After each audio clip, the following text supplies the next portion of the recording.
আজকে তৈরি করছি বেগুন আলু মাছ দিয়ে। আজকে যেভাবে তৈরি করব এভাবে তৈরি করলে বাসার সবাই অনেক বেশি পছন্দ করবে আর মজা করে সেহারির টাইমে পেটটা ভরে ভাত খেয়ে নেবে। হ্যালো ফ্রেন্ডস, আসসালামু আলাইকুম। আজকে রেসিপিতে স্বাগতম জানাচ্ছি।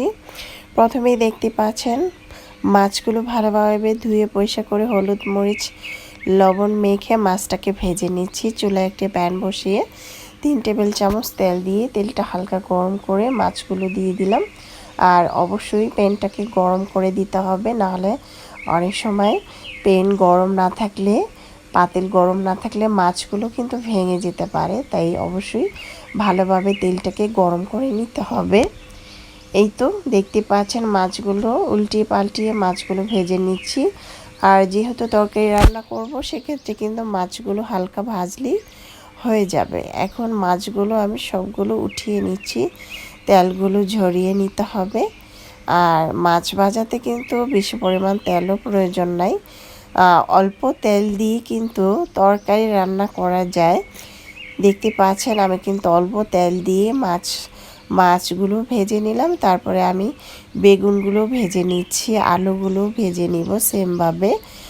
বেগুনগুলো আগে থেকে হলুদ লবণ মেখে কিছুক্ষণ রেস্টে রেখেছিলাম। এখন এক এক করে উল্টিয়ে পাল্টিয়ে হালকা করে ভেজে নিয়েছি। দেখতে পাচ্ছেন আমি আজকে যেভাবে মাছ আলু বেগুন রান্না করছি, এভাবে রান্না করলে সবাই অনেক বেশি প্রশংসা করবে। আর তরকারিটা ভীষণ মজাদার হয়েছিল। চাইলে কিন্তু একবার হলেও ট্রাই করতে পারেন। এখন সেমভাবে আমি আলুগুলো হলুদ লবণ মেখে রেখেছিলাম, তারপরে আলুগুলিও সেমভাবে ভেজে নিচ্ছি এপাশ ওপাশ করে। আমরা তো সবসময় একঘেয়েমি তরকারি রান্না করে খাই, মাঝে মধ্যে কিন্তু এভাবে রান্না করে তরকারিগুলো খেতে পারি। খেতে অনেক বেশি ভালো লেগেছিল। আর যেহেতু এখন সেহারির টাইমে একঘেয়েমি কোনো খাবার খেতে ইচ্ছে করে না, তাই এ ধরনের তরকারিগুলো রান্না করলে কিন্তু পেটটা ভরে ভাত খাওয়া যায়।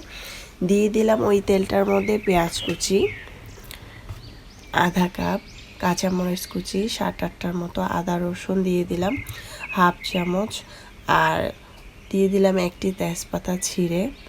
তারপরে এখানে হলুদের গুঁড়া মরিচের গুঁড়া ধনিয়ার গুঁড়া জিরার গুঁড়া হাফ চামচ করে দিয়েছি, পরিমাণ মতো লবণ, একটু পরিমাণ পানি দিয়ে মশলাটা সুন্দরভাবে কষিয়ে নিয়েছি। এই পর্যায়ে দিয়ে দিলাম বেগুন আলু আর মাছ ভাজা, দিয়ে একটু নেড়ে চেড়ে দিচ্ছি। দিয়ে আমি এখানে পানি দিয়ে দিচ্ছি। দেখতে পাচ্ছেন এখানে পানি দিয়েছি 1.5 কাপের মতো। পানিটাকে দিয়ে একটু নেড়ে চেড়ে দিচ্ছি। বেশি পরিমাণ পানি দেওয়া যাবে না, যেহেতু আলু বেগুন এগুলো ভেজে নিয়েছি, তাই বেশি পরিমাণ পানি দেওয়ার প্রয়োজন নাই। ঢাকনা দিয়ে ঢেকে রেখেছিলাম 3 থেকে 4 মিনিট। 4 মিনিট পর চলে আসলাম, ধনেপাতা কুচি দিয়ে দিচ্ছি। চুলার আঁচ বাড়ানোই আছে, হালকা একটু জল শুকিয়ে এটাকে উঠিয়ে নিতে হবে। মাশাআল্লাহ, দেখতে যেমন সুন্দর হয়েছে, খেতে কিন্তু আলহামদুলিল্লাহ। এভাবে চাইলে ট্রাই করতে পারেন। রেসিপিটি ভালো লাগলে চ্যানেলটা সাবস্ক্রাইব করে লাইক দিয়ে পাশে থাকবেন।